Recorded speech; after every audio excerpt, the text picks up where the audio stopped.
Hello అందరికీ నమస్తే. అందరూ ఎలా ఉన్నారు? ఈరోజు మీకు చూపించబోయే రెసిపీ పిండి వడియాలు. చూడండి, పిండి వడియాలు చాలా తెల్లగా మనం నూనెలో వేయగానే ఎంత బాగా పొంగుతున్నాయో.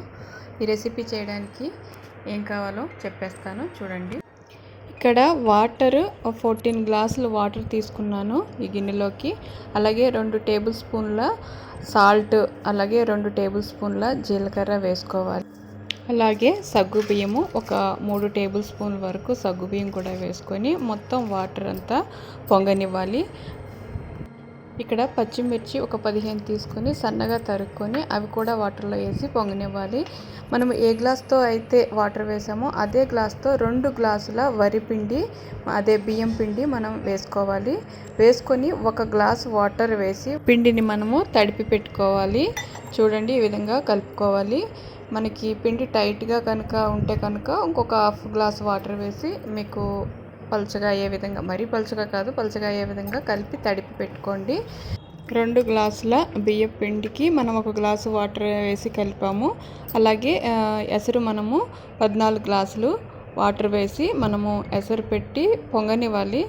ఈ వాటర్ అంతా పొంగుతున్నప్పుడు మనము ఏదైతే పిండి మనం తడిపి పెట్టుకున్నామో అది కొద్దిగా వేస్తూ ఆ వాటర్లో మిక్స్ అయ్యేటట్లుగా చూసుకోవాలి. వెంటనే వేసి కలపాలి, లేదంటే ముద్ద కట్టేస్తుంది. ముద్ద కడితే మళ్ళీ అది పలుచగా రాదనమాట మనకి వడియాలు పెట్టుకోవడానికి. అందుకని మనం చూసుకుంటూ బియ్యం పిండి అంతా వేసి మనం కలుపుతూ ఉండాలి.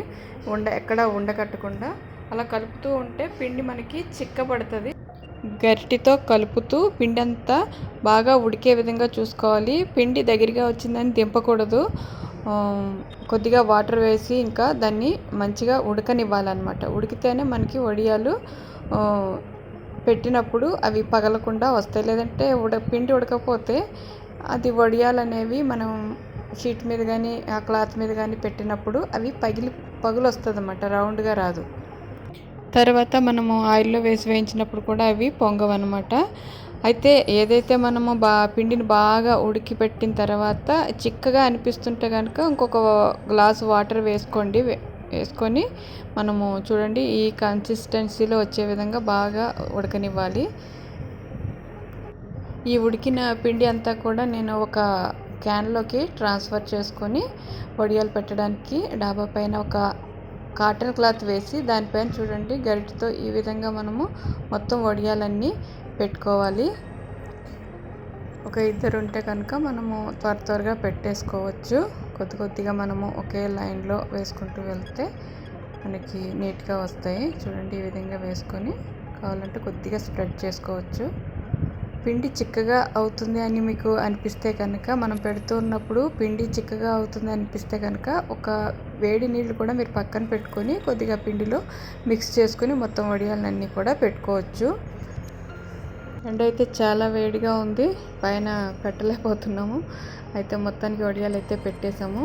ఒక్క ఎండకే మొత్తం ఎండిపోయాయి. చూడండి, ఈ విధంగా ఎండిన తర్వాత ఇలా ఎండిన వడియాలన్నింటినీ కూడా మళ్ళీ తీసి మడత పెట్టి పక్కన పెట్టి నెక్స్ట్ డే మళ్ళీ ఎండబెట్టిన తర్వాత చాలా బాగా ఎండిపోయాయి. అయితే ఈ వడియాలు తీయడానికి కొద్దిగా వాటర్ తీసుకొని మనము ఏదైతే వడియాలు పట్టామో క్లాత్ వెనకాల అలా కొద్దిగా వాటర్ చిలకరిస్తే మనకి వెనక ఉన్న వడియాలన్నీ కూడా మెత్తబడి మనము తీస్తున్నప్పుడు ఈజీగా వచ్చేస్తాయి. మామూలుగా మనం తీస్తే కనుక రావు, క్లాత్ చిరిగిపోతుంది. చూడండి, ఈ విధంగా చాలా ఈజీగా వచ్చేస్తాయి. వెనక వాటర్ చల్లి ఒక 2-3 మినిట్స్ మనం వెయిట్ చేస్తే కనుక వడియాలు నీట్గా మనము ఒక్కొక్కటిగా తీసేసుకోవచ్చు అనమాట. చూడండి, తీసి ఒక గిన్నెలో వేసుకోవాలి. మళ్ళీ వాటిలన్నిటిని కూడా ఎండలో పెట్టాలి. ఎండలో పెట్టిన తర్వాత ఈ విధంగా మనకి వడియాలు అనేవి రెడీ అయినాయి. వడియాలు బాగా ఎండబెట్టిన తర్వాత ఒక కంటైనర్లో స్టోర్ చేసుకోవచ్చు. మనకు సంవత్సరం పొడవునా ఉంటాయి. ఆయిల్ని అయితే బాగా హీట్ చేసిన ఆయిల్లో మనము ఈ వడియాలు వేస్తే చూడండి ఎలా వేగుతున్నాయో, బాగా పైకి పొంగుతున్నాయి, బాగా తెల్లగా బాగా వచ్చినాయి. ఈ విధంగా వేయించుకున్న వడియాలన్నిటిని కూడా ఆయిల్లోంచి తీసి ఒక ప్లేట్లో వేసుకోండి. అలాగే మళ్ళీ నెక్స్ట్ రౌండ్ ఇంకొకసారి మళ్ళీ వేస్తున్నాను. చూడండి ఏ విధంగా పొంగుతున్నాయో, చాలా బాగా వస్తున్నాయి. ఈ పిండి వడియాలు మనము పప్పు, సాంబారు, అలాగే రసము వీటితో నంచుకుని తింటే చాలా టేస్టీగా ఉంటాయి. అలా కాకుండా మామూలుగా వేయించుకొని కూడా మనము తినొచ్చు, బాగుంటాయి. చూడండి, పిండి వడియాలు అయితే చాలా ఈజీగా ఈ విధంగా తయారు చేసేసుకోవచ్చు. మనకి ఎండబెట్టుకోవడానికి ఎండ బాగా ఉంటే త్వరగా ఎండిపోతాయి. చూడండి, చాలా బాగా వేగాయి. చూడండి క్రిస్పీగా ఎలా ఉన్నాయో. మనము ఇలా కూడా స్నాక్స్లా తినేయచ్చు. పిల్లలైతే చాలా బాగా ఇష్టపడతారు. మీకు ఈ రెసిపీ నచ్చితే మీరు కూడా ట్రై చేయండి. నేను ఈ వడియాలతో కాంబినేషన్గా పెసరపప్పు చారు చేశాను, అలాగే బెండకాయ వేపుడు. చూడండి, పప్పుచారుతో ఈ వడియాలు నంచుకొని తింటే సూపర్ టేస్టీగా ఉంటుంది. మీరు ట్రై చేయండి. మీరు పెట్టిన వడియాలు ఎలా వచ్చాయో కామెంట్ చేసి చెప్పండి. అలాగే మన ఛానల్ని ఎవరైనా కొత్తగా చూస్తుంటే కనుక లైక్ చేసి సబ్స్క్రైబ్ చేయండి, అలాగే షేర్ చేయండి.